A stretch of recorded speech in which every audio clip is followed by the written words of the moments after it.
is going on, sexy beast? Bald Rice Farmer here, and today I have yet another video for my blessed children. Today, we're gonna be ranking some guns, alright? But just before you even ask, I bought the hat. I feel like I have to use it. I bought it, it was kind of expensive, so I have to use it. But like I said, today we are doing yet another tier list, and you guys know what that means.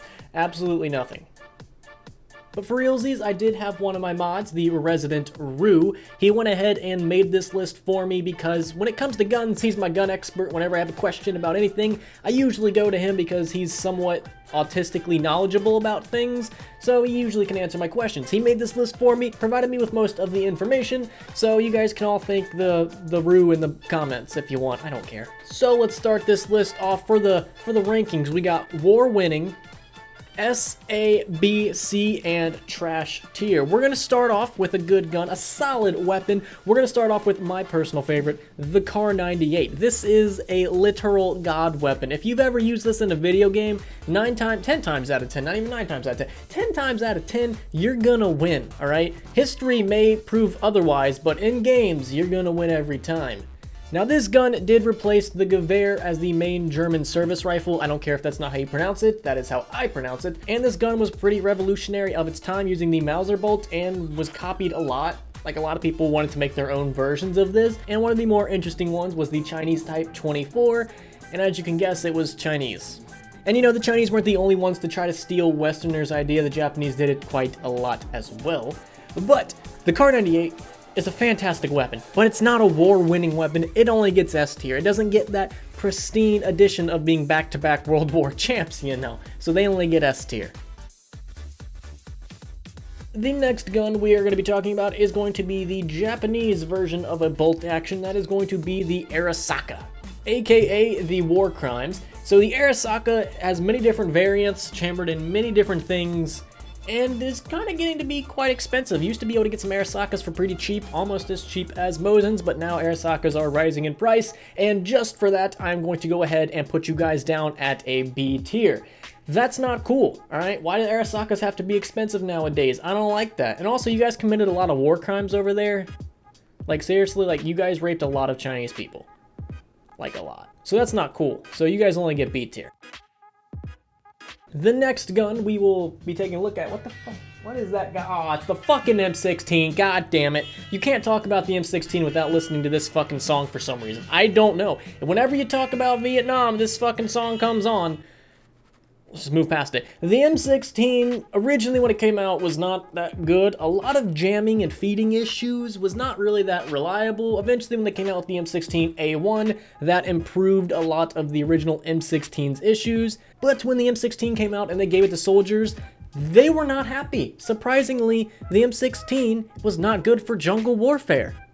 Who woulda knew? But eventually, as the M16 grew and they got rid of more and more faults, it became a much more capable weapon. But in the early days, it probably got some people killed. So because of it being so trash when it first came out, it's only gonna get a B tier right there with War Crimes because, you know, I don't know where else to fucking put it. Alright, next up we have the M1 Garand, and not only is it a war-winning weapon, you know, back-to-back World War champs, it also has that ping sound. So that's pretty cool. That's definitely S tier and above. And also, the Japanese try to copy the M1 Garand with their own, the Type 5, but as history will tell, that didn't work out quite well for them now, did it? So the M1 Garand is a fantastic gun, and I would love to own one, but they're kind of expensive right now, so, you know, maybe not anytime soon. So we're going to put it in the war-winning category. Next up, we got one of my personal favorite weapons, the M1911. Now, I own one of these in real life, and I absolutely love it. The 1911 is definitely a popular gun and also a fantastic gun. It's been made for like 100 plus years or something like that, and there's a reason. Because it fucking works. If it ain't broke, don't fix it. That is a life lesson that some people just need jammed up their ass very hard, very fast, but not in a gay way. I don't know where we're going with this, but the M1911 is a war-winning material kind of weapon. Now, my Rue, he thought he was cute, and he wrote, if your M1911 was so good, why couldn't it win Vietnam? And all I gotta say is, if Vietnam was a team deathmatch, we would've won, alright? We were playing TDM, while the Bushes were playing domination, all right? We just didn't know what game mode. We got thrown into ground war, and we thought we were playing TDM while they're over here playing domination, okay? That's all I gotta say about that. So the M1911 is going to go into the war-winning category. The next gun we have is going to be the M60. If you ever played Black Ops 1, this was a pretty fun weapon to use in the campaign. The M60 replaced the Browning as the US's LMG, and it was a fairly decent LMG. It took a lot of aspects from German, you know, weapons, but we don't need to know that. And also, probably the biggest tidbit of information about the M60 was it was used in probably one of the greatest clips in movie history. Get some! Get some! Get some! Get some! Get some! Come on! Get it! Come on! Get some! Get some! Yeah! Yeah! Yeah! You guys ought to do a story about me sometime! Why should we do a story about you? Because I'm so fucking good! So just because that guy was so fucking good, we're gonna put this at A rank. Next, fully semi-automatic gun. That didn't make no goddamn sense. Next, we're gonna be talking about the MG42, one of my personal favorite history guns. I think the MG42 is pretty fucking scary. I'm not the only one that thinks it's scary. The US back in World War II thought it was pretty damn scary because they had an entire training film on how to deal with the sound of the MG42. I'm not making that shit up. Like, they literally had to tell people, all right, when you hear the MG42, don't shit your pants just yet because it's not that good. When in reality, the MG42 was a complete monster, but they literally had to do propaganda based off the Germans' MG42 because it was so fucking deadly. That's how greatness this MG42 actually was. Nobody seems especially afraid of that gun. Nobody but the replacement, who can't get over the fast burp of that German gun. Well, so it does have a high rate of fire. Does that mean it's a better fighting weapon than ours? I mean, it spat over like 1,200 rounds per minute. That's insane. Like, I can't even count that high. Like, I can't even count to 12, let alone 1,200. That's a lot. But unfortunately, the Nazis, well, not unfortunately, thankfully, the Nazis did not win World War II, so we cannot put it in the war-winning category, so it will be put in the A rank. The next gun is going to be the Dirt Rifle, aka Mosin Nagant. Now, over 37 fucking goddamn million of these were made, and yet they're so expensive nowadays. Now, like, you used to be able to get a Mosin Nagant for like $100. Now they're like $300-$400. That shit's ridiculously expensive. A lot of them were made, like a lot. Like a lot. And contrary to popular belief, and I even used to think this back in the day, that Mosins were really easy to make, but they're actually quite complex, and even people today, because they made so fucking many, like a lot, people are still using the Mosin Nagant today, mainly in like poor countries, but it's still being used. Now, I'm not a personal fan of the Dirt Rifle, but I will acknowledge it, okay? So I'm gonna put it at A rank because it did defeat the Nazis. I know it wasn't the Dirt Rifle alone that did that, but you know, I gotta give it a little credit, I guess. Even though the Reds had it coming, they did take down the Nazis, so we gotta give it at least A rank. Next up, we have the DP28, aka the Dinner Plate. Now, I've actually held one of these in real life. I didn't get to shoot it, unfortunately, but I got to hold it, and it was fucking cool. Now, the one I held was a Polish variant, but even then, it was still like a really cool gun, and I wanted it so fucking bad. And this was actually a really underrated gun, and there was only apparently like 800,000 built. So, you know, you compare that to the Mosin Nagant's 37 million, the scales are a little different, just a tad. But I do like the DP28, and it's got a sexy looking design, so just because it has a cool name and a cool design, it's gonna get A rank. Okay, so next on the list is the PPSH, but I want to talk about its predecessor, the Samoy, because I'll get into the PPSH here in a minute. The Samoy was the Finns' LMG and arguably one of the greatest ones ever invented. I have to burp. This gun was so good, it continued to serve the Finns up until the 1980s. That's pretty rad if you ask me. Not only did it last for a very long time, but it also killed a shit ton of Russians in the Winter War. And it also basically went on to produce the PPSH. So because of that, it gets an S tier rank. I think it's not talked about enough, and the Samoy is a badass. And honestly, I was this close to buying one, but I ended up going with just the PPSH for the memes, but I was like my penis length away from buying one.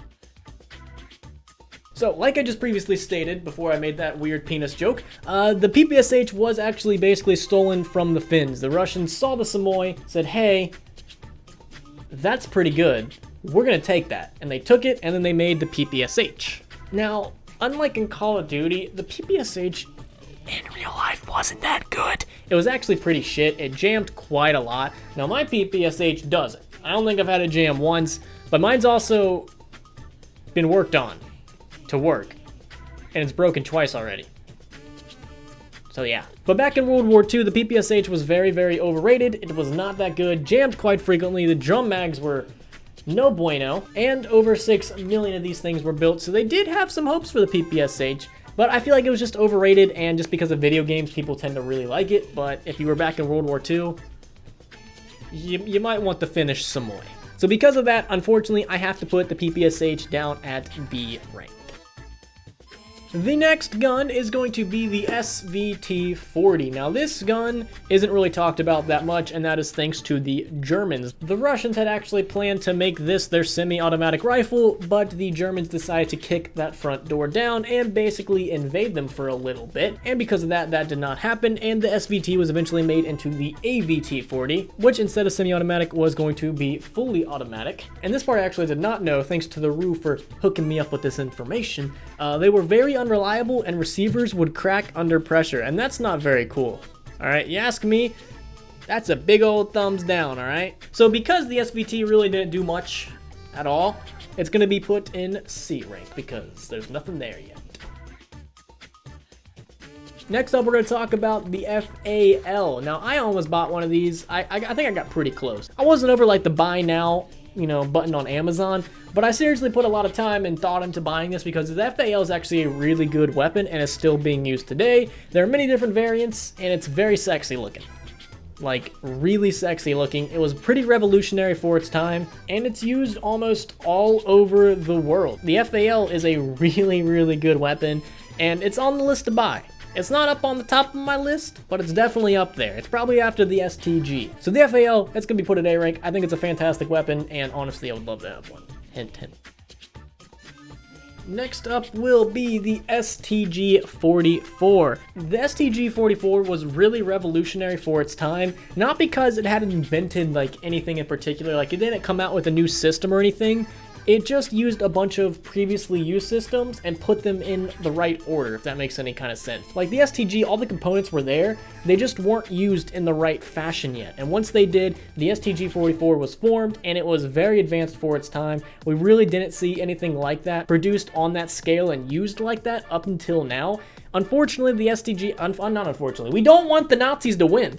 Thankfully, the STG-44 wasn't really made until late in the war to when it wouldn't have mattered, but it was very revolutionary for its time and influenced a lot of weapons we see nowadays. You can really see a lot of the STG's influence in the AKs. Like, I'm pretty sure the Russians took... There's a fucking fly in here. Like, I'm pretty sure the Russians found the guy that made the STG, or found one of the guys that made the STG-44, took them willingly to Russia and basically used them to make the AK-47 and then gave the credit to somebody else.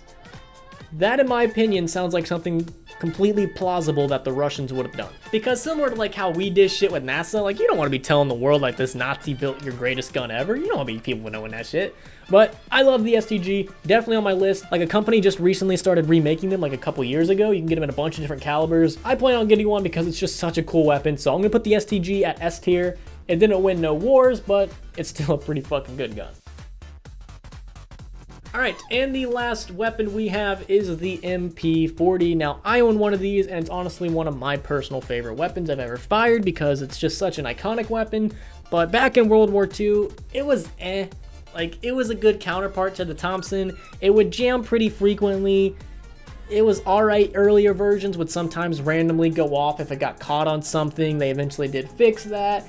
It was just an weapon. Like, video games kind of tend to prop it up a little bit because you don't ever have misfires. Like, you really don't ever have any of the downsides of these weapons in video games. So everyone seems to think that this MP40 was just like such a great SMG when in reality, it was meh. The Germans really didn't do anything really totally revolutionary with the MP40 like they did with the STG. So I guess only to be fair, we should probably throw it in B tier because it wasn't amazing, but you know, it was still pretty fucking cool.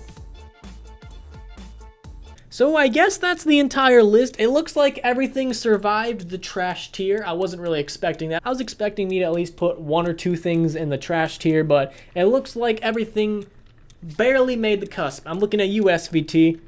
I may have been a little harsh on it because, you know, communism, but, you know, America. Fuck yeah. So that is my official 100% legit gun tier list. And if you could not tell, this video was not serious whatsoever. What are you doing? What are you doing? So that is going to be the end of this video. Thank you guys so much for sticking around for the entire thing. If you'd like to see more videos like this, make sure you guys hit that like button. If you guys would like to see me shoot some guns, go out and check out my channel. I made a video not too long ago where I shot a bunch of different guns. Pretty cool. A lot of full autos, PBSH. You'd like it. Go check it out. Give me some support on that video, because if that video continues to do good, I will definitely make more of them whenever I can. You know? So again, thank you guys so much for watching, and real quick, shout out to these people, my Patreon supporters. These guys are sexy and awesome. They also got this video early. If you would like to get videos early, make sure you become a Patreon supporter. Link will be right down there below. And also, while you're down there, make sure you follow me on Twitter, Instagram, Twitch, and Discord. And that's it. Hopefully you guys have a fantastic day, and I'll see you in the next one. Peace.